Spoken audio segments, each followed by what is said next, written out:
MidJourney has become by far the best way to make AI-generated images.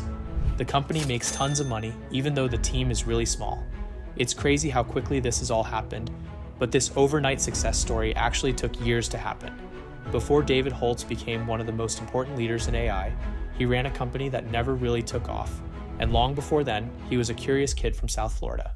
David's dad was a dentist, but not your average dentist. His office was on a boat, and he would sail around the Caribbean in South America, where he'd pull up to port and do dental work for people. Once David came along, his dad settled down and rented out an office near Fort Lauderdale. Because of his job, David's dad had a computer. Of course, David quickly became obsessed. He learned how to program in this really old language called Scheme. He even started hacking computer games. One of his favorites was this old DOS game called Star Wars Dark Forces. He ran a design business while still in high school. He attended tons of science fairs and even ended up judging a few of them, so it probably didn't come as a surprise to any of David's friends or family when he decided to study physics in college. David really admired the great physicists, people like Einstein, Newton, and Feynman.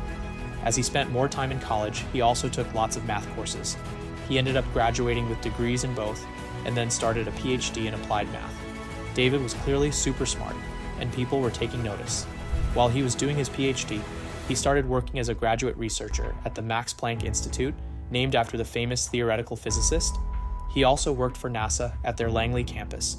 He was doing really cool stuff like mapping rat brains, atmospheric science, even working on LIDAR. But at a certain point, David became worried that he was getting locked into a career path where he would just do research, write papers, and then nothing really happened. He wanted to make a bigger impact. He wanted something that could become his sole focus. So David did what lots of super smart, slightly aimless people do. He started a company. The company's first name was Akaspec, but that wasn't a great name, so David and his co-founder soon changed it to Leap Motion. The idea for Leap Motion's main product actually came to David back in middle school. He was in a typing class, and he must have been bored, because the teacher told him if he could type more than 60 words a minute without looking at the keyboard, he didn't have to do the class. So David learned how to type really fast, got out of the class, and then all of a sudden he had time to work on other projects. That experience of learning how to type fast made David realize that there was a problem with how people interacted with technology. I know most middle school students never think about stuff like this. Basically, he thought that there was a bottleneck. People's minds worked really fast, but seamlessly transmitting that information was difficult. Cost, size, and speed are all important factors, but for David, the most important thing was the interaction model. The end result of that thinking was the Leap, a small device you'd place in front of your computer that would track the motion of your hands and then translate those gestures into commands. But well before the Leap was released, in fact, even before David founded Leap Motion, he had an interaction that foreshadowed the debate we're having today about AI. Leap Motion kind of invented a lot of gestural interface technology, but people weren't really ready. The iPad had only just been released, and the Windows operating system didn't yet work with touch screens at all. People didn't really think about touch beyond their phones and the trackpad on their laptops. Of course, today touch is everywhere, and Apple recently announced the Vision Pro, which includes hand tracking as a core feature, but it's taken more than 10 years after Leap Motion's first product to get us here. Because Leap Motion was trying to do something new, David was very focused on user interaction. One of the people he talked to early on was a professor named Alan Kay. Alan is a legendary computer scientist who basically invented both object-oriented programming and the graphical user interface, and he said something which crystallized the problem David was trying to solve. Don't think about features, think about how the user learns. In many ways, Leap Motion never really solved that problem. They tried to introduce a new technological paradigm before people were truly ready for it, but today, user education, both in terms of people learning how to use the technology and also how people train the algorithm, is a big part of why MidJourney is so amazing. Leap Motion had a promising first few years. Their seed round in 2011 received investments from Andreessen Horowitz and Founders Fund, but not every VC knew what Leap Motion was trying to do. Leap Motion, however, followed a more conventional path. After the successful seed funding round, they raised $12.75 million in Series A funding in 2012, and then a $30 million Series B round in 2013 led by Founders Fund. That gave them the money to release the Leap in mid-2013. It sold about 500,000 units. Apparently, that was below expectations, but I think it's actually pretty solid for a new hardware company, selling a totally new type of product right out of the gate. But there were issues. Tech support was tricky, user retention wasn't great, and that sales figure was probably bumped up by partnerships with other companies. In addition to direct sales, still, Leap Motion was doing well enough that Apple was interested in acquiring them, but David, the founder and CTO, wasn't interested. In fact, he apparently told Apple's representatives that their company was no longer innovative and even praised Android. Needless to say, the deal didn't go through, but still, there's an interesting alternative history here. At the time, Apple actually acquired a few companies like PrimeSense that had technology that will end up being used in the Vision Pro. Had Apple bought Leap Motion around the same time, who knows how that would have affected the creation of MidJourney, or for that matter, the Vision Pro. The company sent about 12,000 of its devices to developers who were interested in building apps that used hand tracking technology. By now, Leap Motion had pivoted away from the desktop input of their first product and toured virtual reality, but it wasn't obvious how their tech would be integrated into existing VR products. There was an external kit you could add on to the Oculus, which would let you use the Leap Motion controller, but that just added a layer of complexity to a device, which, to be honest, people were trying to wrap their heads around anyway. In 2014, the Facebook bought Oculus. After that, the VR industry sort of cooled down a bit. But in 2018, a few years after their first attempt, which went so badly that David ended up basically insulting them, Apple came back and made another attempt to buy Leap Motion.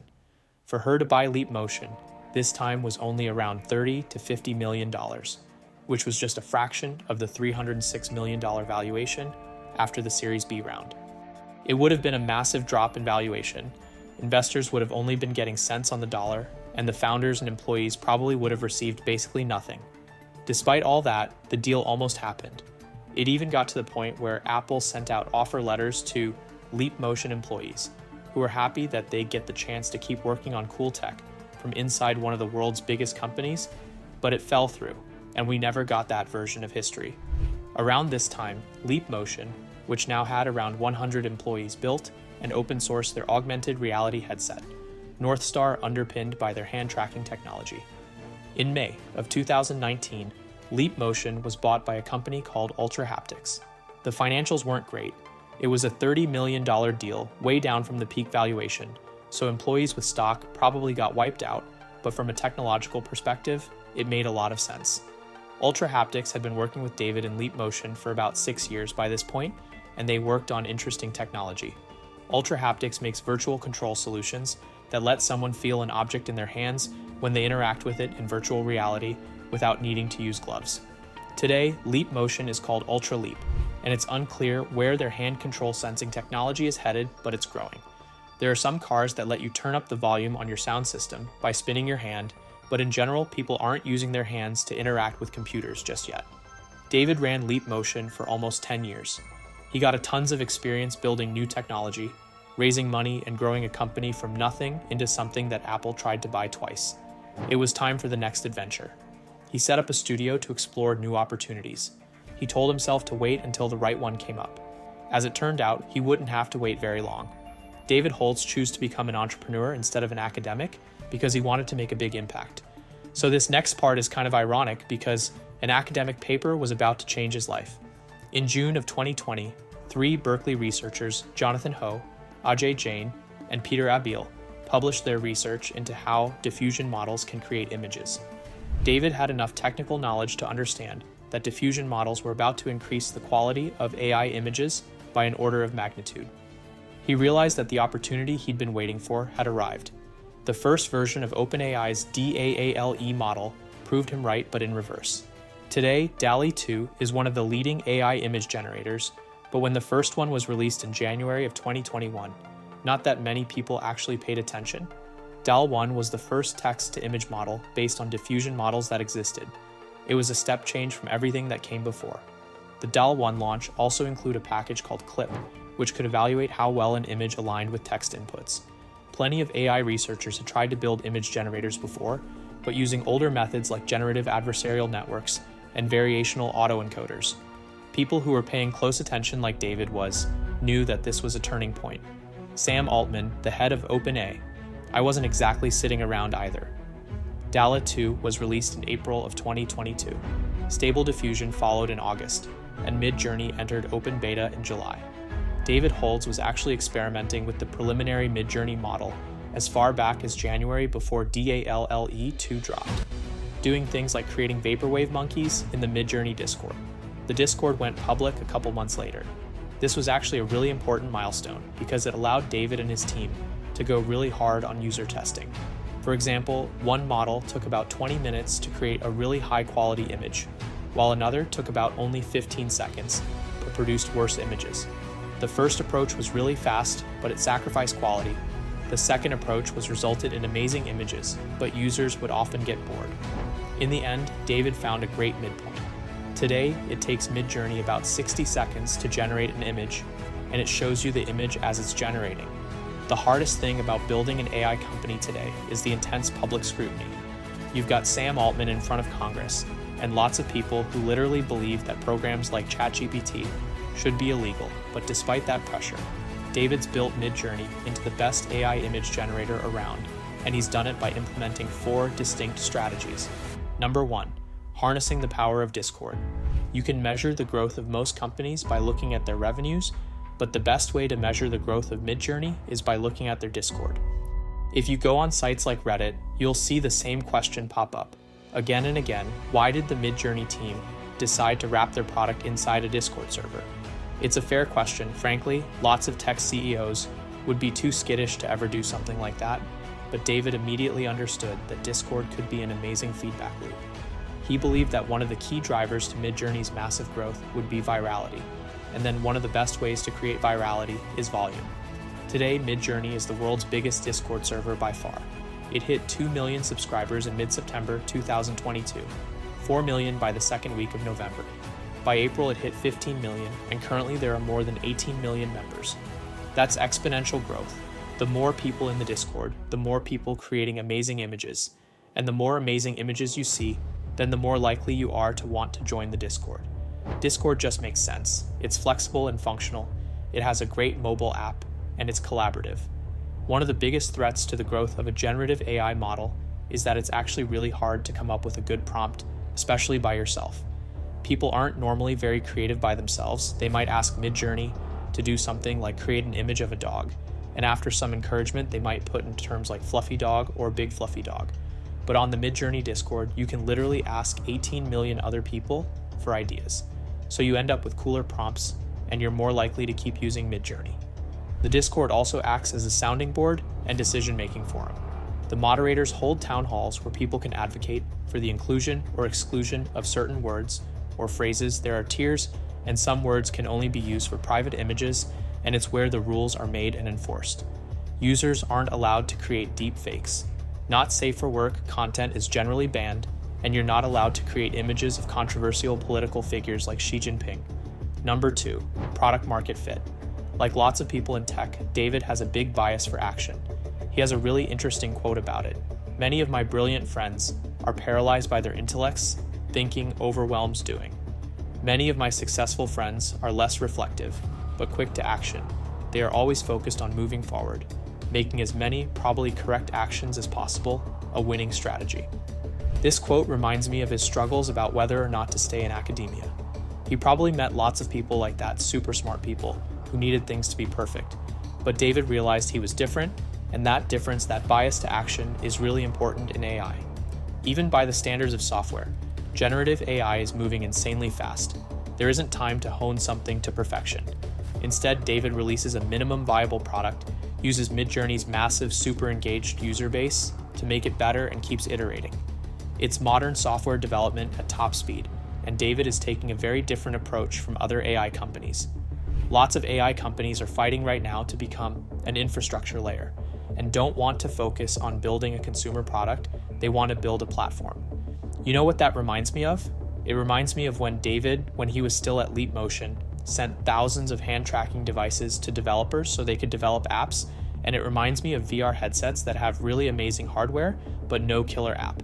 Everyone wants to create a platform because that's where the big monetization opportunities are, but if you don't create a great product, then the platform doesn't matter.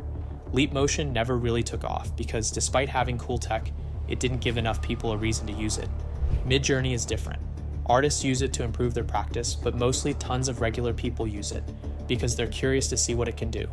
If you make your available market everyone online and then make your product incredibly easy and fun to use, then you're going to get great product market fit. Number 3, focusing on need. Right now, the era of low interest rates and easy VC money feels like a long time ago.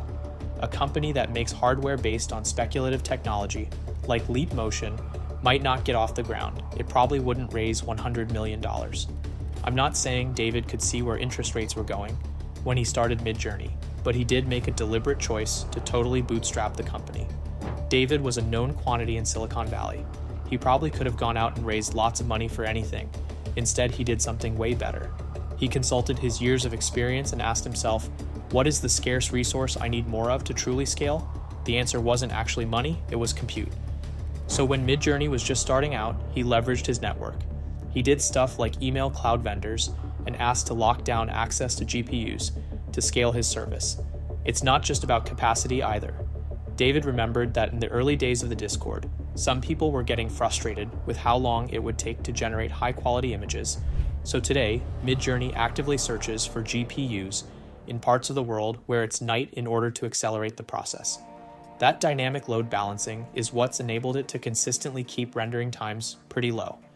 David's experience shows that you don't necessarily need to wait until interest rates go down again to start a company. You just need to identify what you need most and then focus on obtaining as much of it as you can. Number 4, the value of learning.